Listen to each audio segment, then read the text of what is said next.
제자들과 성도들은 예수님 승천하신 것을 바라본 이후에 다락방에 돌아가서 간절하게 하나님의 약속하신 성령님의 강림을 기다리면서 기도를 했는데, 오순절이 되었을 때 성령님께서 마치 불처럼 바람처럼 그들 각 사람에게 임하셨습니다. 그것에 관해서 사도행전 2장 1절 이하에 다음과 같이 나와 있습니다.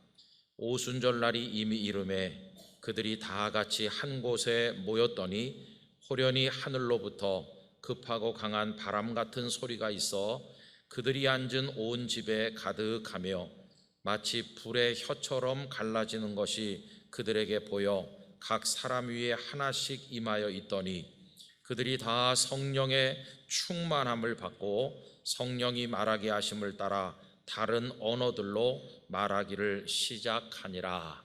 이렇게 기록이 되어 있습니다. 우리 영락교회 성도들이 모이는 곳곳마다 기도하고 예배하는 자리자리마다 하나님의 성령님의 강림이 있기를 간절히 기원합니다. 그러면 왜 우리가 성령님으로 충만해야 될까요? 도대체 성령님께서는 우리에게 오셔서 어떤 일을 하시기에 우리는 성령님의 사람이 되어야만 하는 것입니까? 그 대답을 오순절 성령님 강림이 있은 이후에 제자들에게서 나타났던 여러 가지 일들을 살펴봄으로써 발견할 수가 있습니다. 오순절날 성령님께서 제자들과 성도들 각자에게 임하신 다음 그들은 완전히 딴 사람처럼 달라졌습니다. 우선 이 제자들은 확신의 사람이 되었고 담대함을 가지게 되었습니다. 그래서 그들은 오순절에 모여든 수많은 사람들 앞에 나가서 예수님의 구주 되신다는 사실을 조금도 망설이지 아니하고 두려워하지 아니하고 당당하게 선포하였습니다. 그 모습은 얼마 전 겟세마네 동산에서 예수님 버리고 도망할 때나 혹은 예수님께서 가야바의 뜰에서 재판을 받으실 때 보잘것없는 계집종 아이가 두려워서 나는 저 예수를 모른다고 말하던 그때와는 전혀 다른 모습이라는 걸 알게 됩니다. 여러분, 성령님께서는 제자들 마음속에 있는 두려움을 다 몰아내셨습니다. 그들의 의심을 다 쫓아내셨습니다.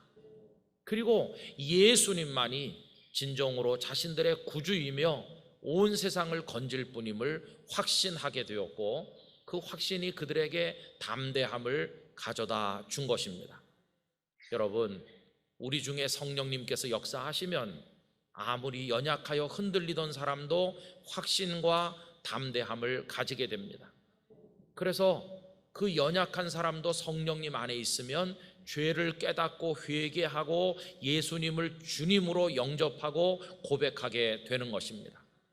이것에 관해서 고린도전서 12장 3절은 다음과 같이 알려주고 있습니다. 그러므로 내가 너희에게 알리노니 하나님의 영으로 말하는 자는 누구든지 예수를 저주할 자라 하지 아니하고 또 성령으로 아니하고는 누구든지 예수를 주시라 할 수 없느니라. 아멘.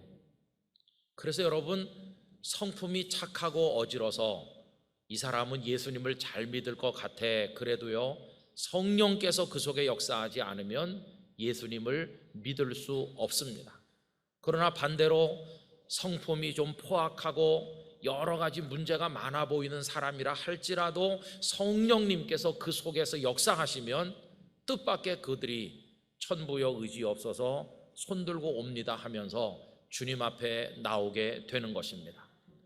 흔들리던 사람을 확신의 사람이 되게 해주고 예수님을 영접하고 담대함으로 굳건하게 서도록 도와주시는 분, 그분이 바로 하나님의 성령님이신 것입니다. 두 번째로 제자들에게 나타난 일은 이렇게 확신과 담대함으로 예수님이 자신들의 구주 되심을 분명히 깨닫게 되니까 그것을 사람들에게 이야기하는 전도의 사람으로 바뀌었다고 하는 것입니다. 여러분, 그들은 오순절에 모여있는 수많은 사람들 앞에 나가서 예수님의 십자가 그리고 부활 그리고 자신들이 그 모든 일의 증인이라고 하는 사실을 이야기하면서 예수님만이 유일한 구주 되심을 당당하게 선포하게 되었습니다. 사도행전 1장 8절, 오직 성령이 너희에게 임하시면 너희가 권능을 받고 땅끝까지 이르러서 증인이 될 것이라고 그랬는데, 이 제자들은 정말 성령님 안에서 증인의 삶을 살아 예수님의 복음을 선포하게 된 것입니다. 여러분, 성령님께서는 제자 한 사람 한 사람, 그리고 그들이 모여서 구성된 주님의 교회를 증언하는 사람, 증언하는 공동체가 되도록 하시는 분이십니다. 그리고 세 번째로 성령님께서 오순절에 강림하신 다음에 제자들에게 나타난 것은 다양한 은사로 그들이 일어서게 된 것입니다. 제일 먼저 나타났던 은사는 방언의 은사입니다. 오순절에는 여러 다른 나라에서 서로 다른 언어를 사용하는 사람들로 예루살렘이 꽉 차서 북적대고 있었는데, 그들을 향해 이 제자들이 나가서 말씀을 전했더니 놀라운 일이 벌어졌는데, 서로 다른 언어를 사용하는 사람들임에도 불구하고 각자가 다 자기들의 언어로 알아듣게 하시는 역사가 나타났는데, 그게 바로 방언이었다는 것입니다. 여러분, 이 놀라운 일에 관해서 사도행전 2장 6절 이하가 기록하고 있습니다. 이 소리가 나매 큰 무리가 모여 각각 자기의 방언으로 제자들이 말하는 것을 듣고 소동하여 다 놀라 신기하게 여겨 이르되, 보라, 이 말하는 사람들이 다 갈릴리 사람이 아니냐? 우리가 우리 각 사람이 난 곳 방언으로 듣게 되는 것이 어찌 됨이냐? 우리는 바데인과 메데인과 엘람인과 또 메소포타미아, 유대와 갑바도기아, 본도와 아시아, 부르기아와 밤빌리아, 애국가 및 구레네에 가까운 리비아, 여러 지방에 사는 사람들과 로마로부터 온 나그네, 곧 유대인과 유대교에 들어온 사람들과 그레데인과 아라비아인들이라, 우리가 다 우리의 각 언어로 하나님의 큰 일을 말함을 듣는도다 하고, 깜짝 놀랐어요. 다 알아들었어요. 어떻게요? 화해와 일치의 영이신 성령님께서 말하는 이의 입에 듣는 이의 귀에 역사하셔서 영적 진리가 소통되도록 하신 결과였음을 깨닫게 됩니다. 이게 방언의 은사였습니다. 그 다음에 나타난 은사는 연약한 자들을 일으키는, 질병을 치유하는 신유의 은사였습니다. 여러분, 사도행전 3장 베드로와 요한이 성전에 기도하러 올라갈 때 그 미문에 앉아 있었던, 태어나서 한 번도 걸어본 적이 없었던 안진뱅이 장애인이 구걸을 하고 있었는데, 성령께서 역사하시니 나사렛 예수의 이름으로 일어나 걸으라. 이 안진뱅이가 펄떡 일어나서 온 예루살렘을 깜짝 놀라게 했습니다.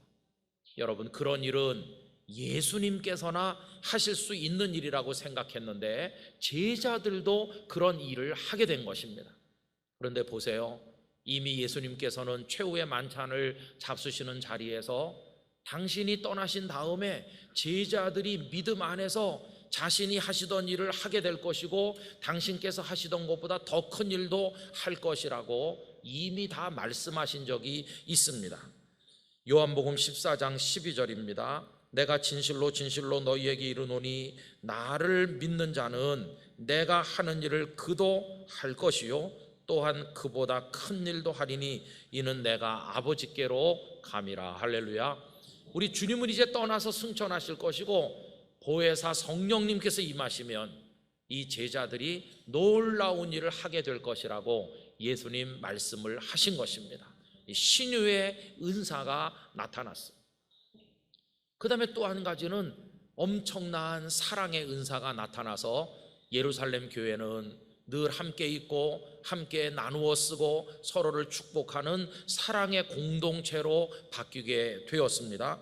사도행전 2장 43절 이하, 사람마다 두려워하는데 사도들로 말미암아 기사와 표적이 많이 나타나니 믿는 사람이 다 함께 있어 모든 물건을 서로 통용하고 또 재산과 소유를 팔아 각 사람의 필요를 따라 나눠주며 날마다 마음을 같이하여 성전에 모이기를 힘쓰고 집에서 떡을 떼며 기쁨과 순전한 마음으로 음식을 먹고 하나님을 찬미하며 또 온 백성에게 칭송을 받으니 주께서 구원받는 사람을 날마다 더하게 하시더라.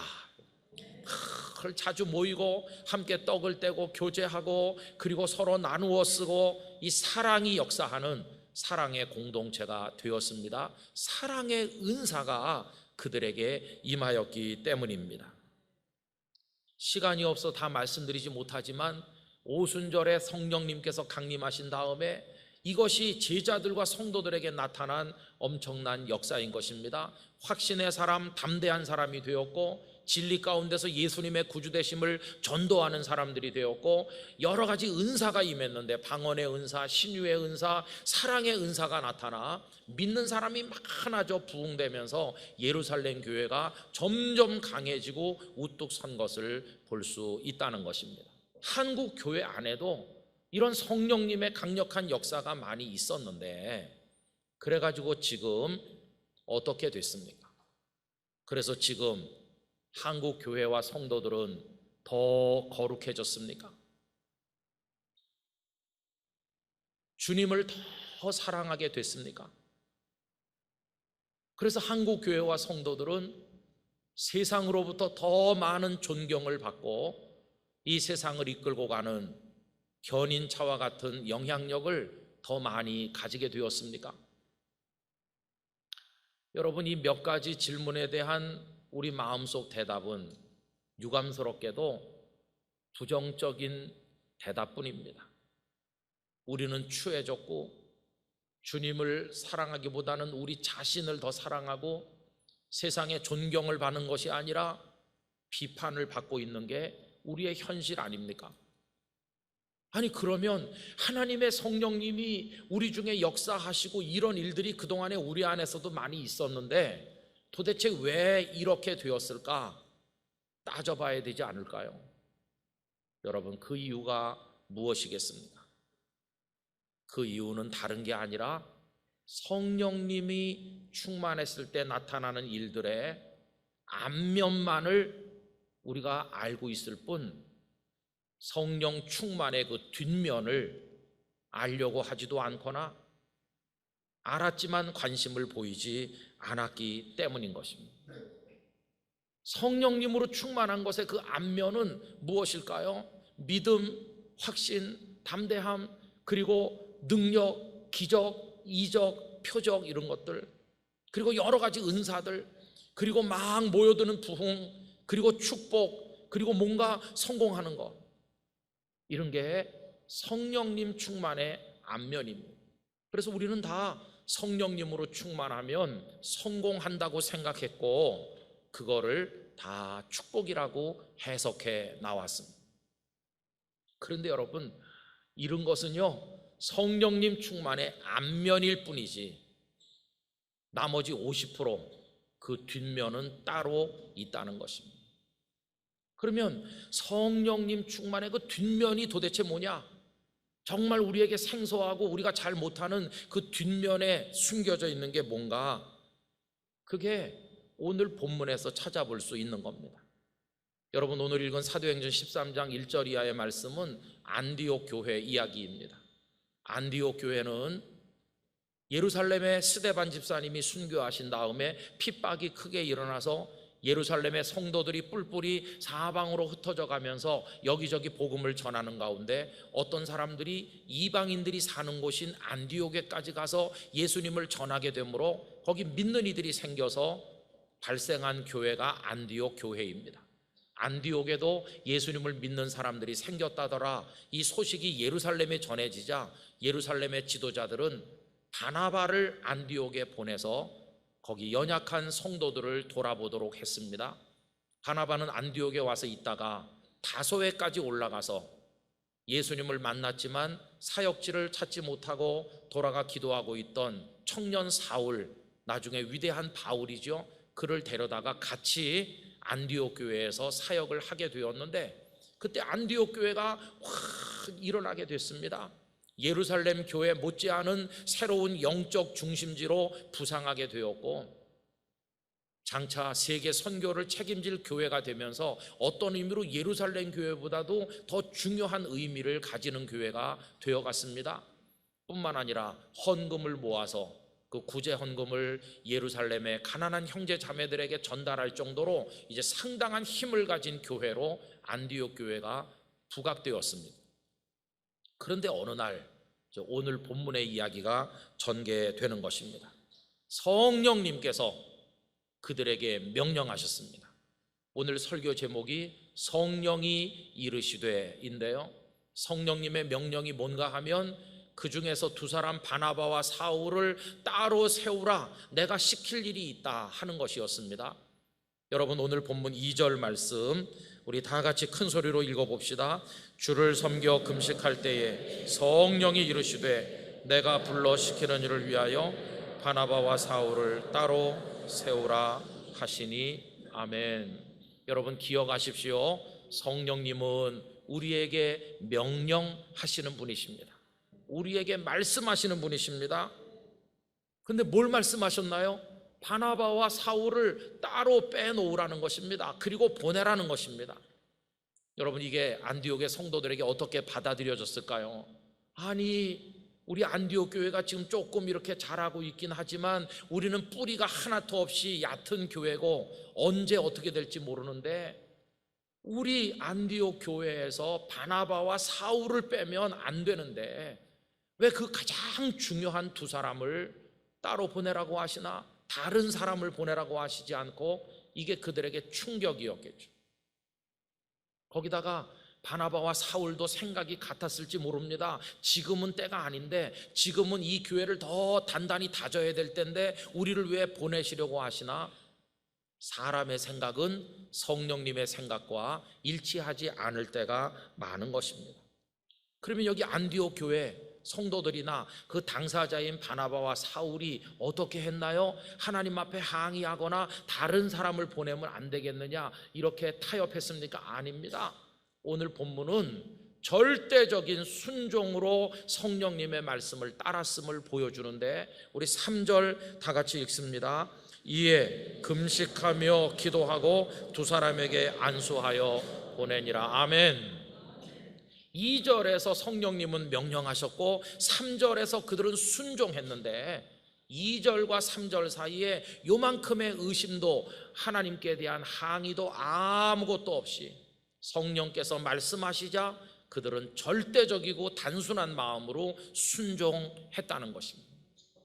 여러분, 성령님의 충만하면 순종하지 않으면 안 되는 것입니다.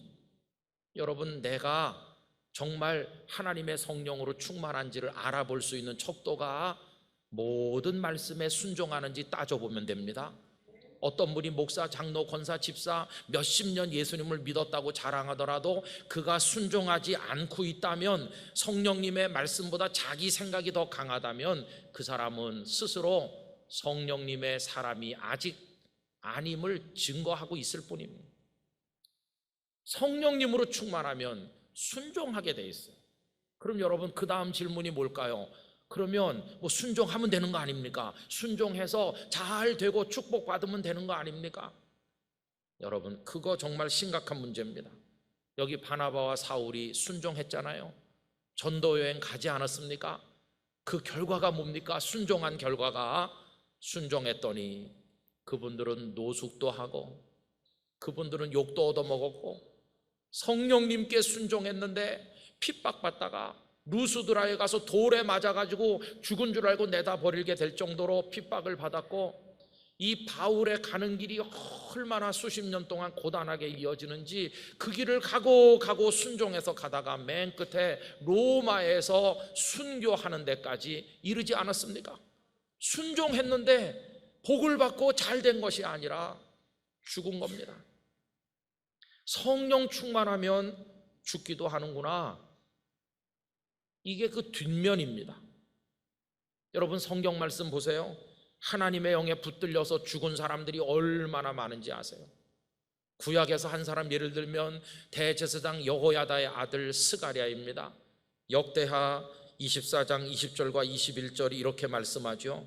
이에 하나님의 영이 성령께서 제사장 여호야다의 아들 스가랴를 감동시키심에 그가 백성 앞에 높이 서서 그들에게 이르되 하나님이 이같이 말씀하시기를 너희가 어찌하여 여호와의 명령을 거역하여 스스로 형통하지 못하게 하느냐 하셨나니 너희가 여호와를 버렸으므로 여호와께서도 너희를 버리셨느니라 하나 말씀을 전했습니다. 그 결과가 뭡니까? 무리가 함께 꾀하고 왕의 명령을 따라 그를 여호와의 전 뜰 안에서 돌로 쳐 죽였더라. 성령님의 사람이 안 되었으면 안 죽었을 사람이 성령님께 사로잡혔더니 죽은 겁니다.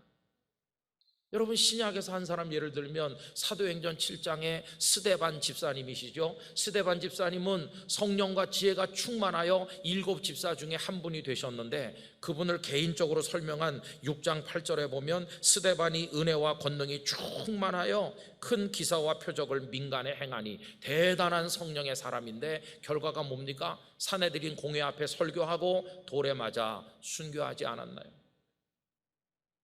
성도 여러분, 그래서 정말 성령 충만하길 원하시는지 다시 묻고 다시 대답해야 될 필요가 있는 겁니다. 왜냐하면 성령님으로 충만하면 죽기도 하니까요. 그게 뒷면이거든요. 그러면 저는 영락교회 성도들이 어떻게 되길 원하는 목사일까요? 저는 성령님으로 충만하면 죽을지도 모르지만 그래도 영락교회 성도들이 충만하시기를 축원합니다. 그래도 성령님의 사람이 되시기를 기원합니다.